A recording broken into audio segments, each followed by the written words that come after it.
میں مبلغ بنوں سنتوں کا، خوب چرچا کروں سنتوں کا، ہو کرم بہر خاک مدینہ۔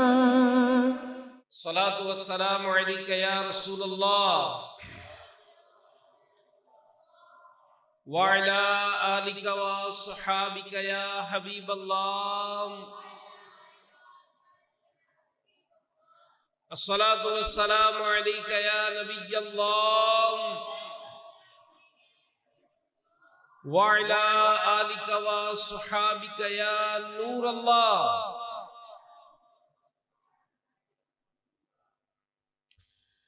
نویت سنت الاعتکاف۔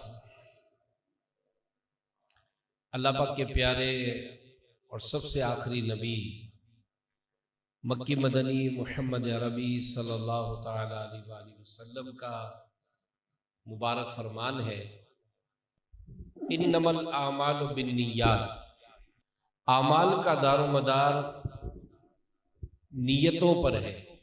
اچھی اچھی نیتیں کر لیں کہ رضا الہی کے لیے، حصول ثواب کے لیے،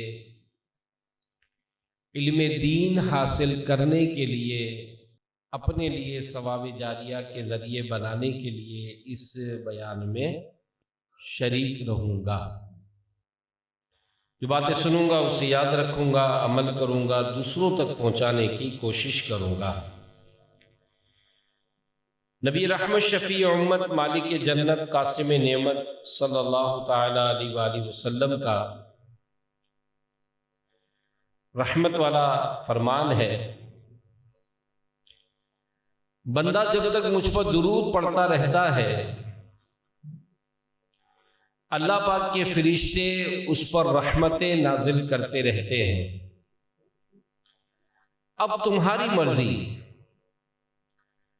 کہ تم مجھ پر درود پاک کم پڑھو یا زیادہ۔ صلو علی الحبیب صلی اللہ تعالی علی محمد وعلی آلہ وصحبہ وبارک وسلم۔ صلاۃ و سلام علیک یا سیدی یا سیدی، یا مکی یا مدنی یا قرشی یا ہاشمی یا مطلبی یا رسول اللہ۔ منقول ہے کہ اللہ کے پیارے نبی حضرت سیدنا سلیمان علی نبینا وعلیہ الصلاۃ والسلام کے ایک امتی کے گھر میں ایک درخت تھا۔ ایک کبوتری نے اس درخت پر ایک گھونسلہ بنایا اور کچھ عرصے کے بعد اس میں انڈے دیے۔ اب اس انڈوں سے بچے نکل آئے۔ جب وہ بچے کچھ بڑے ہوئے، اور آپ نے دیکھا ہوگا کہ جب گھر میں اس طرح کا کوئی گھونسلہ بنتا ہے اور انڈوں سے بچے نکلتے ہیں اور ذرا سے بڑے ہوتے ہیں تو چوں چوں چوں چوں کی آوازیں آتی ہیں۔ تو بچے جب بڑے ہوئے تو پرندوں کی آوازیں آنے لگی۔ تو شخص کی بیوی نے اس سے کہا کہ تم درخت پر چڑھو اور یہ بچے پکڑ کے لے آؤ، ہم اس کو ذبح کریں گے، اس کا سوپ بنائیں گے اور اپنے بچوں کو کھلا دیتے ہیں۔ اس شخص نے ایسا ہی کیا۔ اب اس پرندے نے سیدنا سلیمان علیہ السلام کی بارگاہ میں شکایت کی کہ آپ کے امتی نے ایسا ایسا کیا ہے۔ سیدنا سلیمان علیہ السلام نے اس شخص کو بلایا اور کہا کہ کبوتری نے، اس جوڑے نے آ کر مجھ سے شکایت کی ہے کہ تم اس کے بچوں کو اس طرح پکڑ کر کھا گئے، تو آئندہ ایسا نہیں کرنا۔ تو اس نے کہا ٹھیک ہے نہیں کریں گے۔ کچھ عرصے کے بعد کبوتری نے دوبارہ انڈے دیے، پھر اس سے بچے نکلے، پھر چوچو کی آوازیں آئیں تو بیگم نے پھر کہا کہ جاؤ پکڑ کے لے آؤ، پھر بچوں کو کھلا دیتے۔ تو شخص نے کہا کہ مجھے اللہ کے نبی سلیمان علیہ السلام نے منع فرمایا ہے، تو عورت نے کہا کہ تم کیا سمجھتے ہو؟ اللہ کے نبی سیدنا سلیمان علیہ السلام کی اتنی بڑی سلطنت ہے اور وہ اتنے مصروف، کیا تیرے اور کبوتری کے لیے ان کے پاس اتنا ٹائم ہے؟ جاؤ۔ وہ پھر اپنی عورت کی باتوں میں آیا، پھر وہ بچوں کو پکڑ کے لایا، پھر انہوں نے ذبح کیا اور پھر کاٹ پیٹ کے کھا گئے۔ کبوتری نے پھر سلیمان علیہ السلام کی بارگاہ میں شکایت کر دی۔ آپ علیہ السلام کو بڑا جلال آیا اور مشرق و مغرب کے 2 جنوں کو بلایا اور فرمایا کہ تم فلاں درخت کے پاس ٹھہرے رہو، اگر وہ شخص آئندہ اس کبوتری کے بچوں کو پکڑنے کے لیے چڑھے تو اس کو پکڑ کر اس کا چیر پھاڑ کر دینا۔ حکم پاتے وہ دونوں جن اپنے مطلوبہ جگہ پر کھڑے ہو گئے۔ اب پھر ایک عرصہ گزرا، کبوتری نے پھر انڈے دیے، پھر بچے نکلے، پھر بیگم نے کہا کہ چڑھو اس کو پکڑ کے لاؤ۔ اب وہ ابھی چڑھنے کے لیے تیار ہی ہوا تھا کہ دروازے پر دستخط ہوئی اور ایک فقیر نے ایک روٹی مانگی۔ اتفاق سے وہ کھانا کھا رہا تھا۔ اب اس نے اپنی بیوی سے کہا کہ کچھ کھانے کے لیے ہے؟ تو اس نے کہا کھانے کے لیے تو یہی تھا جو تم کو دے دیا۔ اب اس نے جب اپنی پلیٹ کی طرف نظر کی تو ایک لقمہ اس کو نظر آیا، بچا تھا۔ اس نے روٹی کا وہی ایک ٹکڑا جو ہے اس فقیر کو دے دیا، وہ فقیر لے کر چلا گیا۔ اب وہ شخص اوپر چڑھا اور بآسانی کبوتری کے بچوں کو پکڑ کر لایا۔ کبوتری نے پھر شکایت کی تو سلیمان علیہ السلام نے ان دونوں جنوں کو بلا کر ارشاد فرمایا کہ کیا تم نے میرے حکم کی خلاف ورزی کی؟ میں نے تمہیں حکم دیا تھا کہ اس درخت کے پاس کھڑے ہو جاؤ اور اب کی بار اگر یہ شخص چڑھے تو اس کو چیر پھاڑ کر دینا۔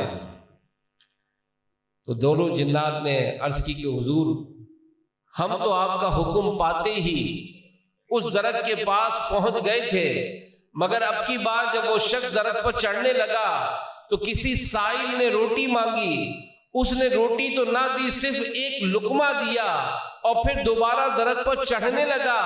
ہم اسے پکڑنے کے لیے آگے بڑھے، اللہ پاک نے 2 فرشتے ہماری طرف بھیجے، انہوں نے ہمیں گردن سے پکڑا اور مشرق و مغرب کی طرف پھینک دیا۔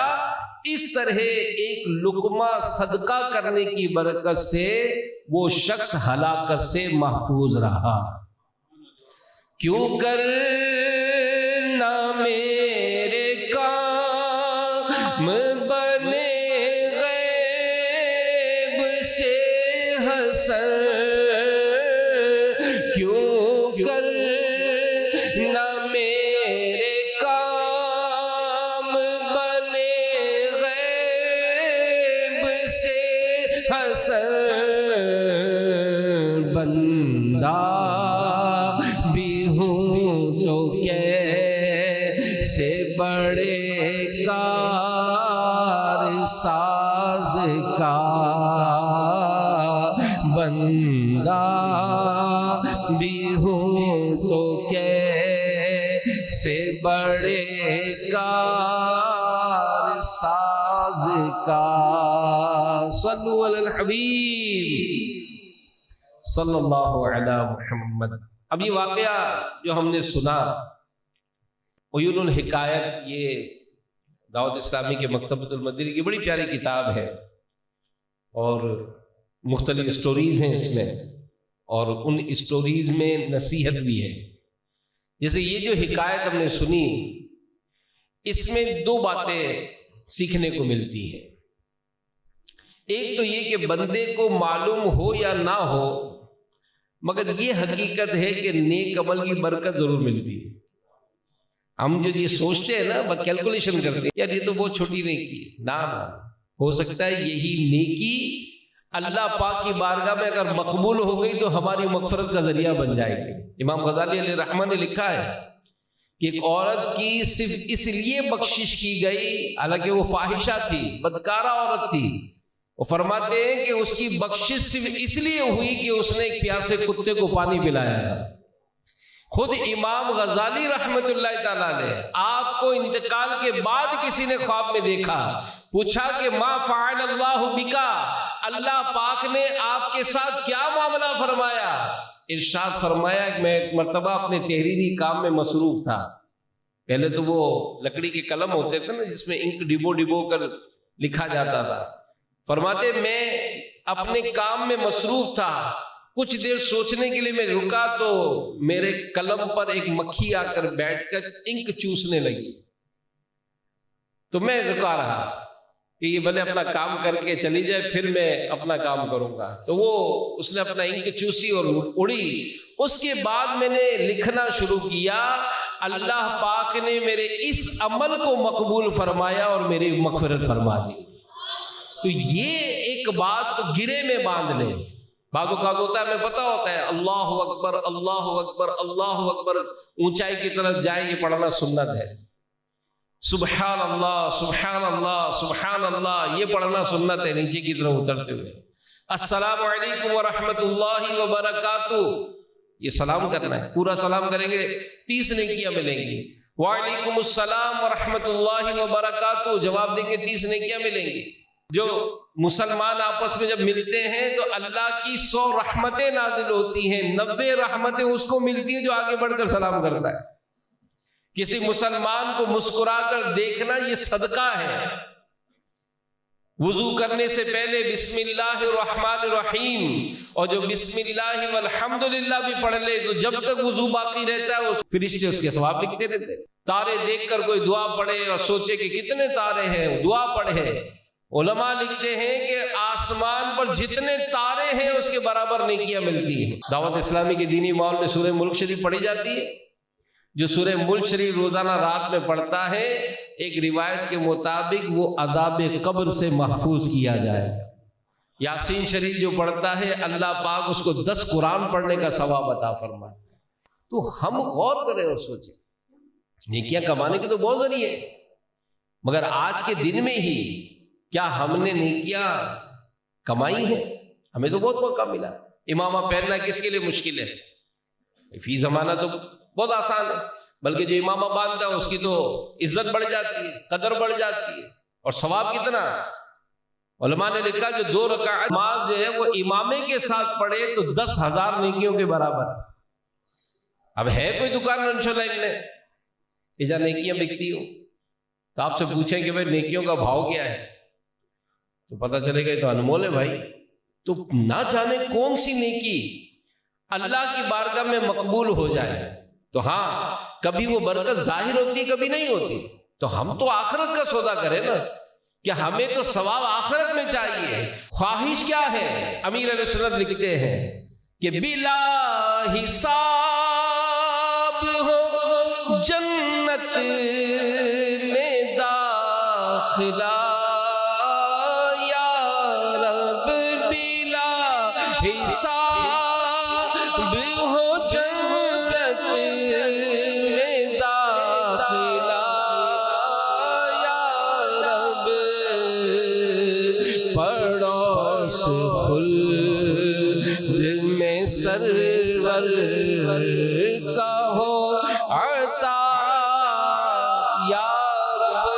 تو خواہش ہے, تمنا ہے, دعا کرتے کہ یا اللہ, ہم نے علماء سے سنا ہے کہ بے شمار بندے بلا حساب جنت میں داخل ہوں گے.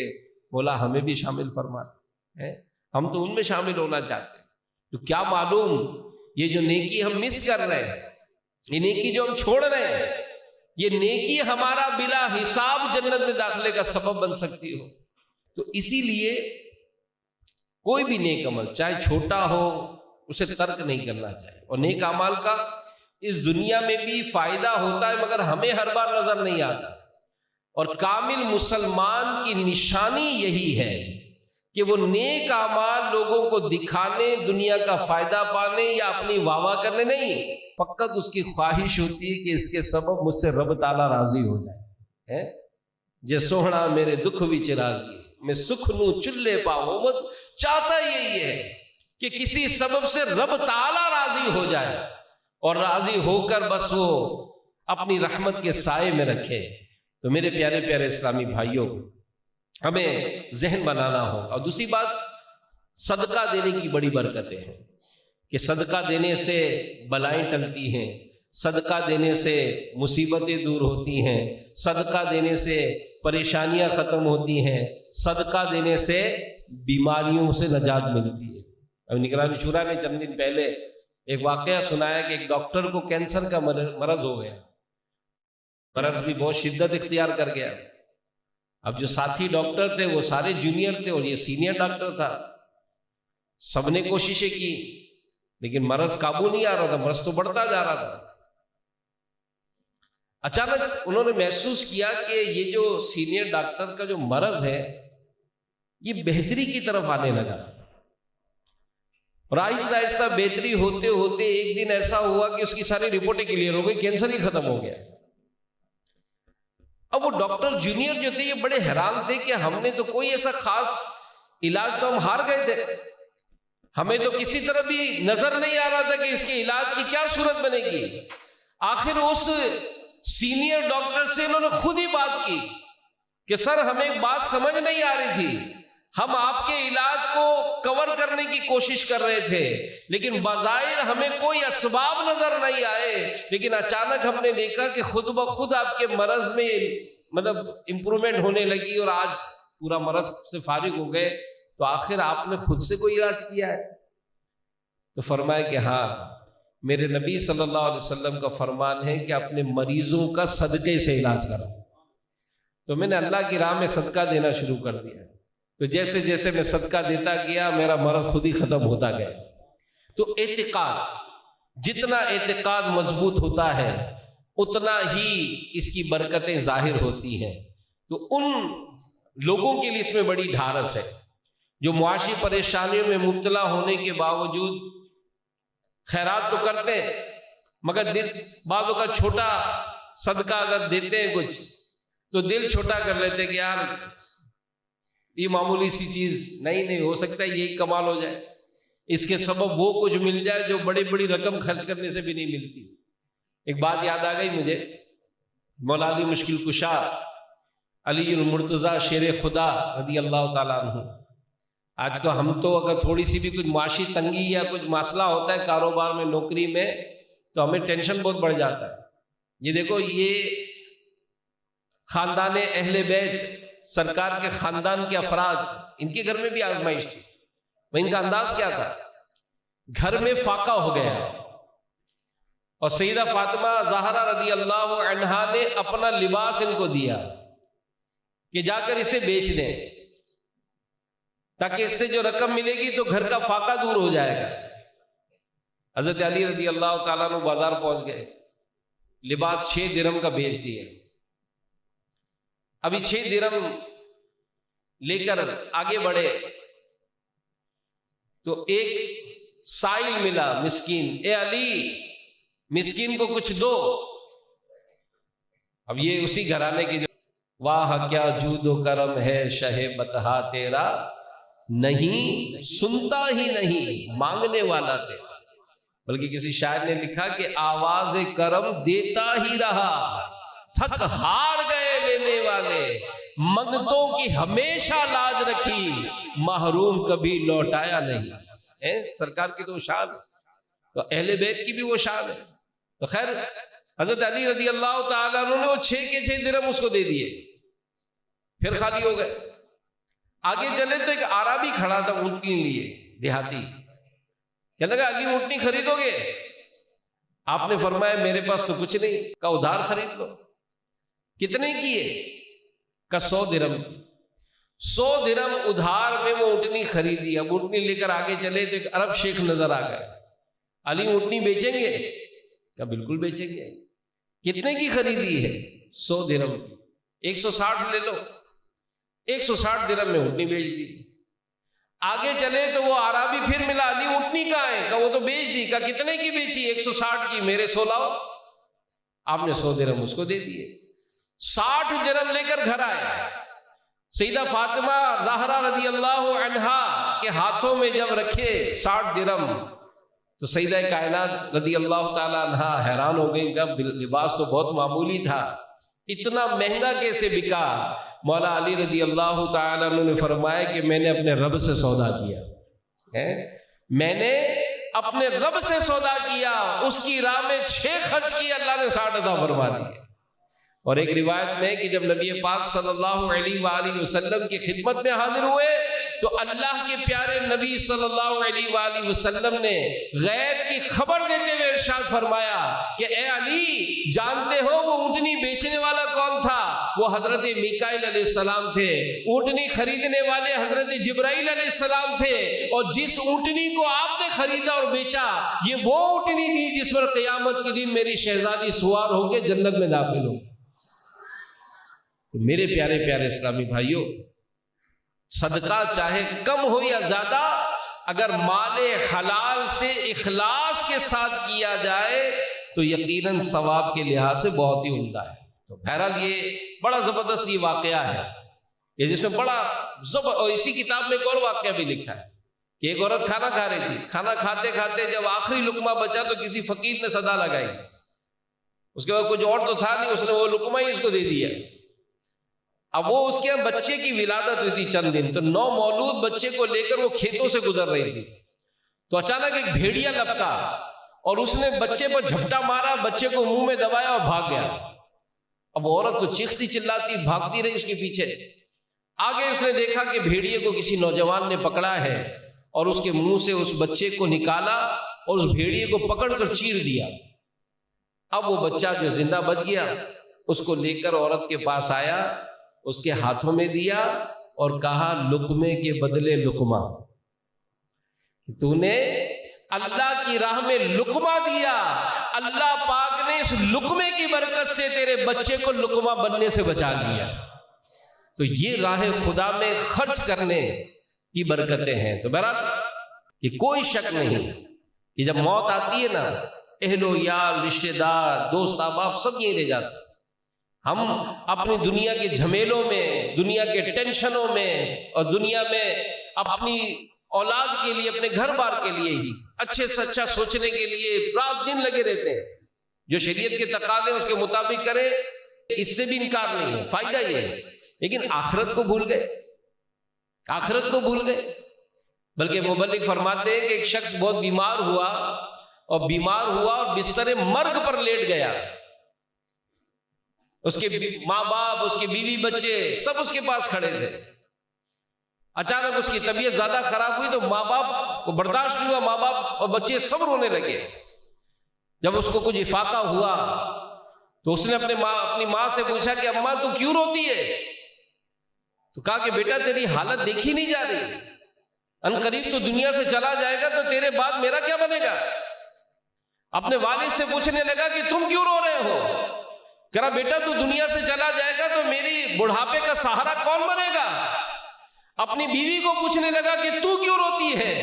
کہا میرے سرتاج آپ چلے جائیں گے، میں بیوہ ہو جاؤں گی، ہمارے بچوں کا، ہمارے گھر بار کا میرا کیا بنے گا؟ بچوں سے پوچھا کہ تم کیوں روتے ہو؟ کہا ابا جان آپ چلے جائیں گے، ہم یتیم ہو جائیں گے، آپ کے بعد ہمارا کون پرساد حال ہوگا؟ ان سب کو پکارنے پر یہ کہتا ہے یہ شخص اپنی اولاد کو، اپنے ماں باپ کو، کہ تم سب پر افسوس ہو کہ تم سب اپنے لیے رو رہے ہو، میرے لیے کوئی نہیں روتا ہے کہ ان قریب یہ سارا گھر بار، یہ گاڑیاں، بینک بیلنس، میں سب کچھ چھوڑ کر قبر میں اتار دیا جاؤں گا۔ اور وہ قبر کون سی ہے؟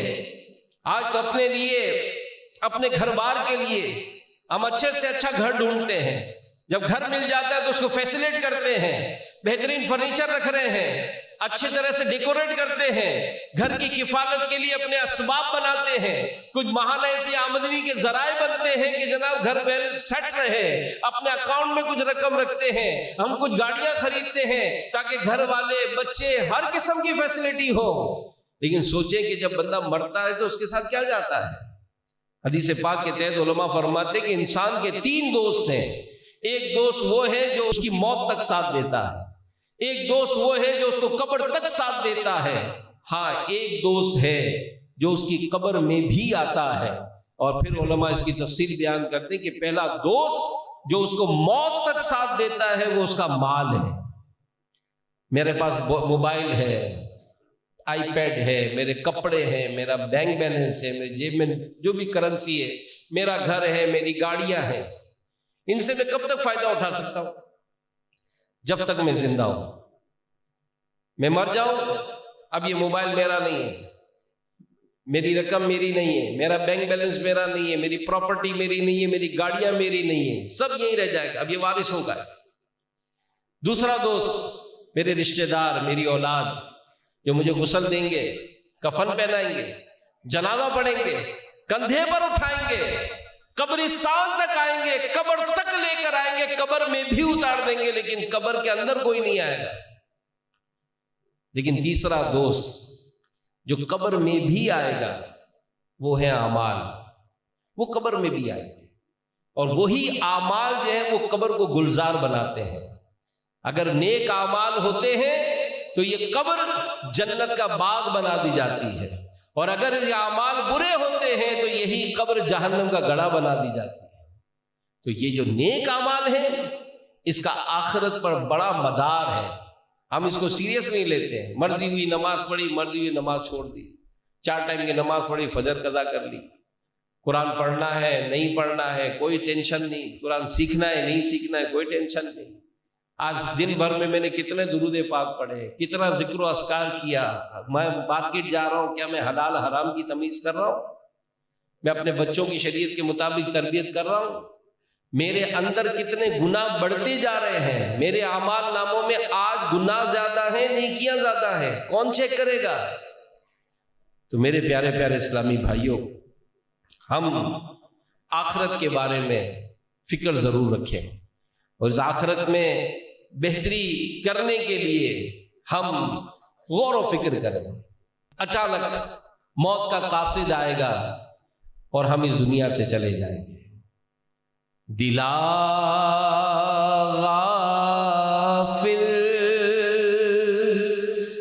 نہ ہو یکدم، یہ دنیا چھوڑ جانا ہے۔ دلا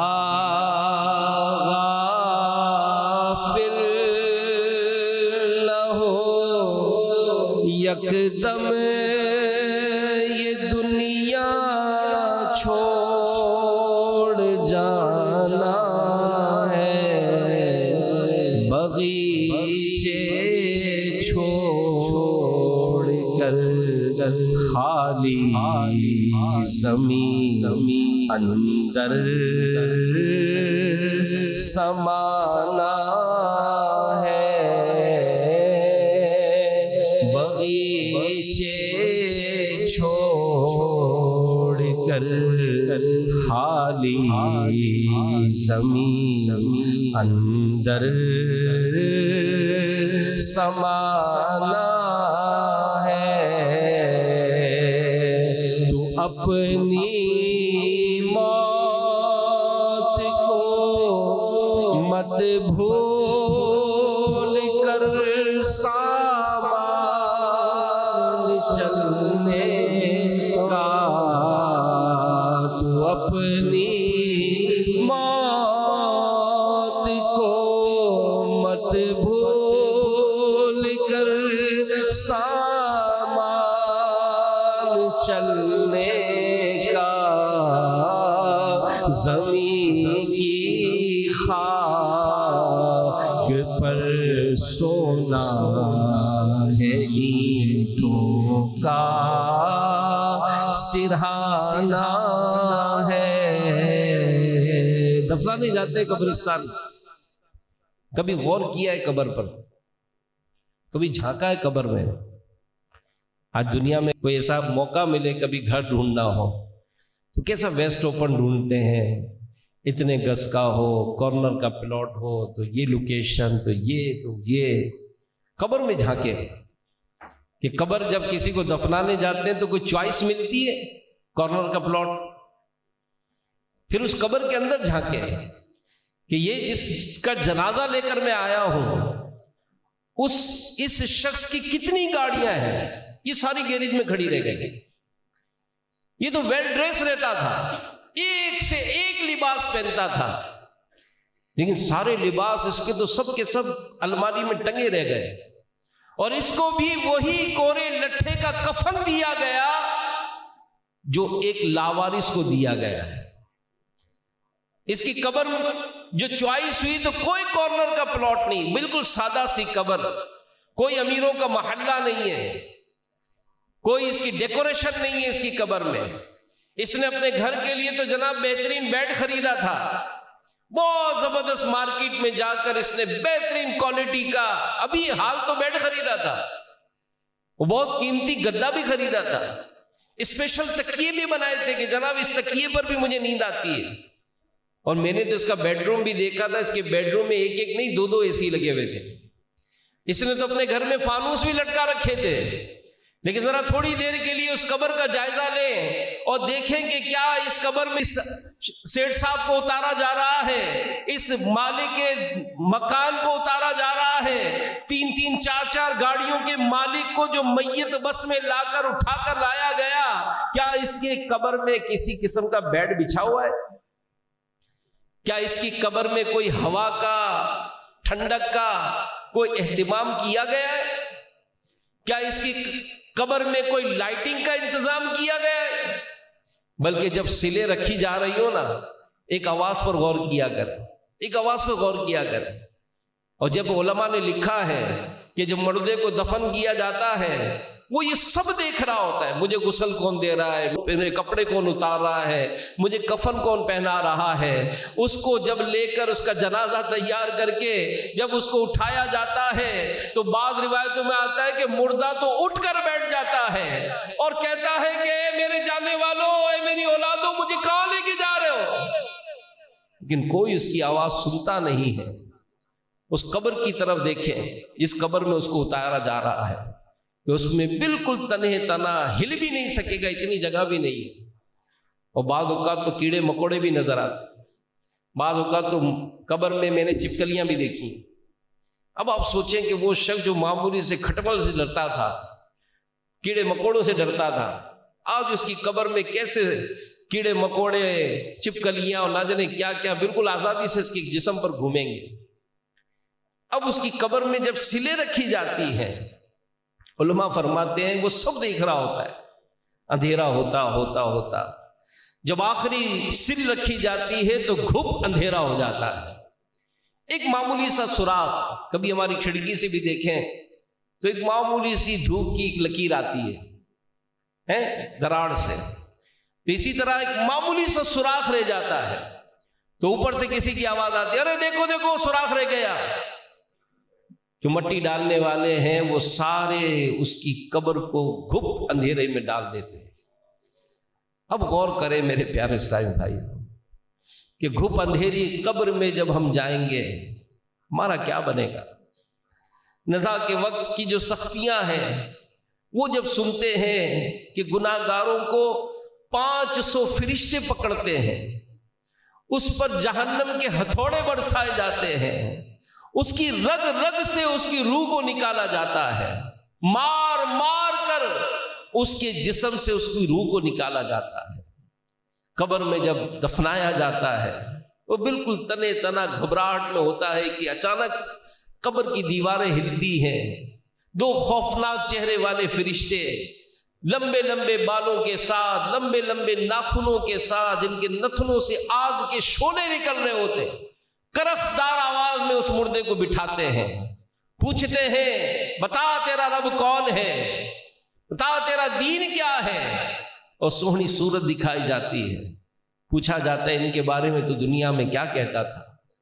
اب جو نمازی ہے، روزہ دار ہے، ایماندار ہے، عاشق رسول ہے، عاشق صحابہ ہے، عاشق اہل بیت ہے، عاشق انبیاء ہے، رب تعالیٰ کا جو فرما بردار ہے، وہ تو کہتا ہے کہ میرا رب اللہ ہے، میرا دین اسلام ہے۔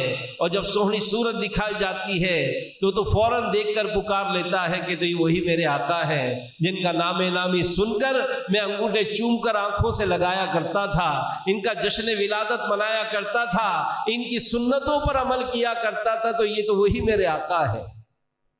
جب وہ سوالات کے جوابات میں کامیاب ہوتا ہے تو علماء فرماتے ہیں کہ تھوڑی دیر کے لیے جہنم کی کھڑکی کھولی جاتی ہے اور فوراً بند کر دی جاتی ہے، اور کہا جاتا ہے کہ اے شخص اگر تو ان جوابات میں ناکام ہو جاتا تو یہ جہنم تیرا مقدر ہوتی، پھر جنت کی کھڑکی کھولی جاتی ہے اور پھر اس کو آرام سے دلہن کی طرح سلا دیا جاتا ہے آقا کے جلووں میں۔ اور جو پھر قبر کے امتحان میں جو ناکام ہوتا ہے، قبر کے سوالات میں جو ناکام ہوتا ہے، وہ کیا ہوتا ہے؟ جب اس سے پوچھا تھا کہ تیرا رب کون ہے، تیرا دین کیا ہے، ان کے بارے میں تو کیا کہتا ہے؟ وہ کہتا ہے ہی ہاتا لا ادری، میں کچھ نہیں جانتا، میں کچھ نہیں جانتا۔ کیوں کہ اس نے دنیا میں کبھی اس آگے کے سفر کی تیاری نہیں کی، وہ تو ہمیشہ اس بات پر ہی جیتا رہا کہ مجھے تو ہمیشہ دنیا میں رہنا ہے۔ لیکن اچانک جب وقت پورا ہو جاتا ہے تو کہتے ہیں نا کہ ایک پل میں ادھر سے ادھر ہے، ایک پل میں ادھر سے ادھر ہے، کتنی بے اعتبار ہے دنیا، زندگی نام رکھ دیا کس نے، موت کا انتظار ہے کہ ایک دن مرنا ہے، آخر موت ہے، کر لے جو کرنا ہے، آخر موت ہے۔ دعوت اسلامی کے دینی ماحول سے وابستہ ہو جائے، کیسے کیسے موقع مل رہے ہیں، قافلہ کم سے کم 3 دن کا ہی سفر کر لیں، ہمت کریں، اللہ پاک ہمیں عمل کی توفیق عطا فرمائے۔ میں مبلغ بنوں سنتوں کا، خوب چرچا کروں سنتوں کا، ہو کرم بہر خاں